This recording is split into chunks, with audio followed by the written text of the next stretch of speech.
Lorsque les passagers ne peuvent pas embarquer sur un vol parce qu'il leur est interdit de rentrer dans un pays ou un autre, on considère ça comme un événement de force majeure. Le passager, effectivement, aura droit au remboursement de son voyage.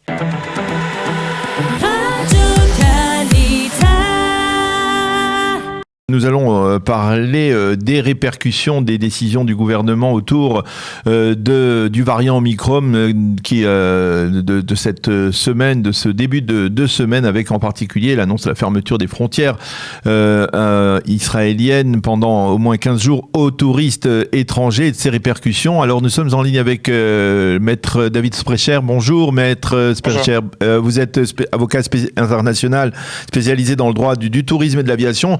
Et vous êtes bien placé pour nous expliquer un peu comment finalement on concrétise une telle décision du jour au lendemain. Ça s'est produit puisque Naftali Bennett a annoncé vendredi les dangers que représentait l'Omicron et tout de suite après, samedi soir, la décision de fermer les frontières aux touristes. Comment finalement on s'organise dans l'aviation internationale quand il y a une telle décision? Est-ce qu'on annule tout simplement des vols? On les maintient? Qui gère cette affaire?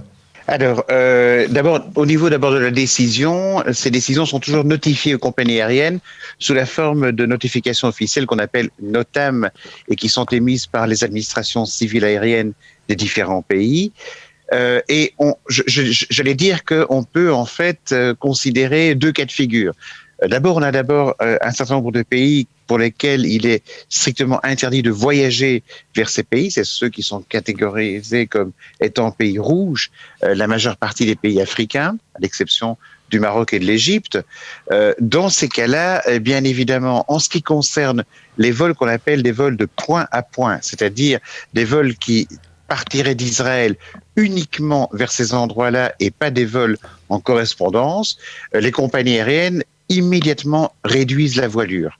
En ce qui concerne des vols vers ces endroits, mais pour lesquels la toute grande majorité du trafic est un trafic de correspondance, par exemple les vols vers l'Éthiopie avec la compagnie Ethiopian Airlines n'a pas du tout réduit ses vols parce que plus de 90% des passagers sur ces vols sont des passagers en transit vers des pays non rouges. Maintenant, en ce qui concerne les autres pays, c'est-à-dire la toute grande majorité des pays pour lesquels la seule limitation est une extension de la période d'isolement obligatoire à l'arrivée en Israël, les compagnies ont un peu réduit leur voilure, mais pas tant que cela. Mais concrètement... Et on voit d'ailleurs de toutes les manières que les Israéliens ont continué à voyager puisque hier, plus de 20 000 personnes ont quitté le pays.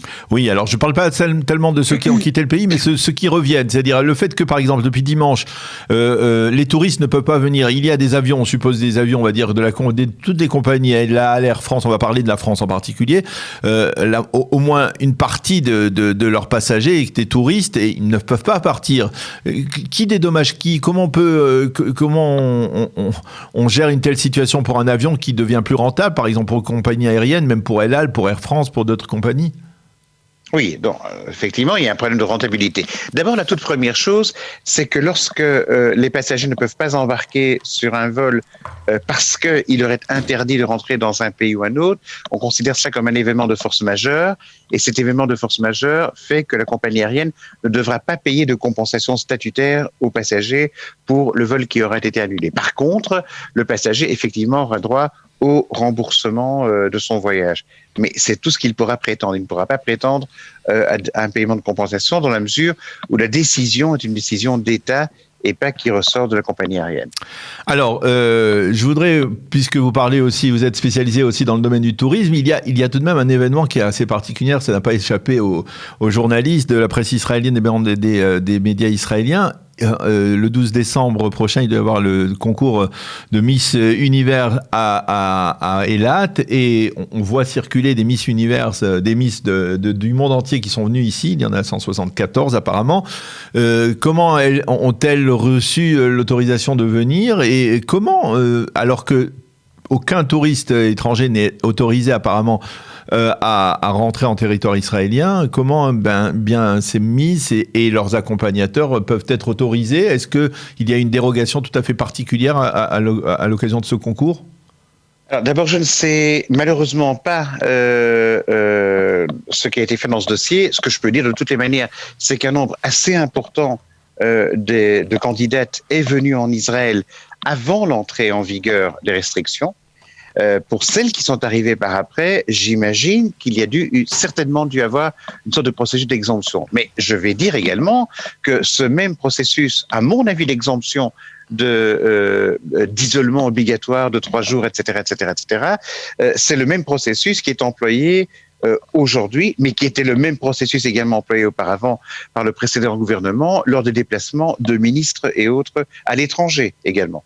Et effectivement, je suis tout à fait d'accord avec vous, il semblerait, mais c'est quand même à vérifier, il semblerait qu'il y ait 2 poids 2 mesures.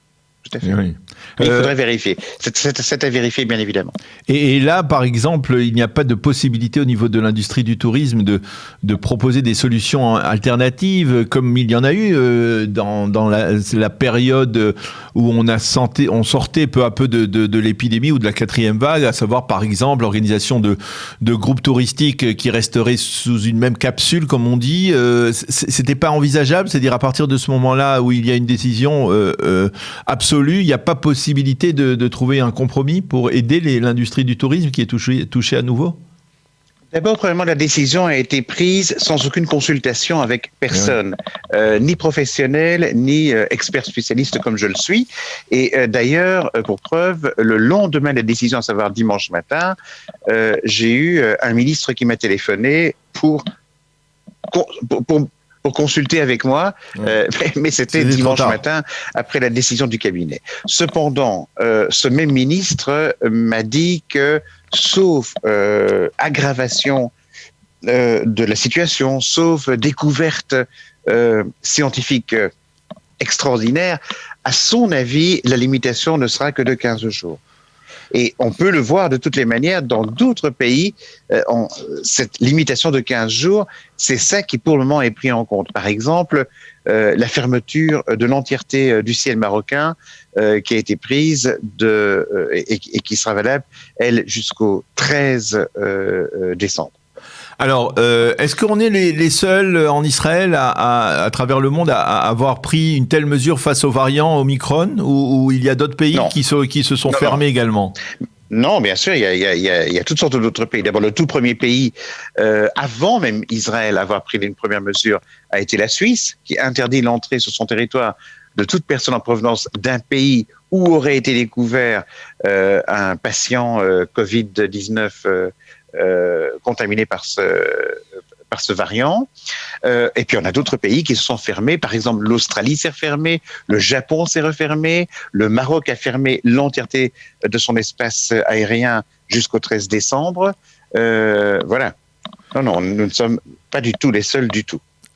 Eh bien, merci beaucoup, Maître David Sprecher, de nous avoir éclairé sur ce dossier problématique. Il y a beaucoup de touristes étrangers, en particulier de France, qui auraient bien voulu revenir en Israël pour la première fois depuis 2 ans et qui, encore une fois, doivent patienter. Merci de nous avoir éclairé à ce sujet. Bonne journée, à bientôt. À mon avis, ils ne devront patienter que très peu de temps. Très peu de temps. Voilà, c'est la note d'espoir qui termine cet entretien. Merci beaucoup d'avoir été avec nous.